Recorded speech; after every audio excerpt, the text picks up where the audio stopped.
हैदराबाद के इलाके लतीफ़ाबाद नंबर 10 में आतिशबाजी का सामान बनाने वाले कारखाने में धमाके के बाद इमारत जमी बोस हो गई। वाक़े में 5 मजदूर जाँ बहक और 7 जख्मी हुए। ऐनी शाहिदीन ने बताया है कि फैक्ट्री में पहले भी आग लग चुकी थी। धमाका इस कदर शदीद था कि गुमान हुआ कि कोई तैयारा गिरा हो।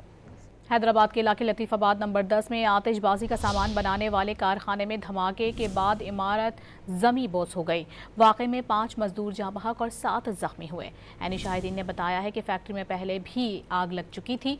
धमाका इस कदर शदीद था कि गुमान हुआ कि कोई तैयारा गिरा हो। हैदराबाद के इलाके लतीफ़ाबाद नंबर 10 में आतिशबाजी का सामान बनाने वाले कारखाने में धमाके के बाद इमारत जमी बोस हो गई। वाक़े में 5 मजदूर जाँ बहक और 7 जख्मी हुए।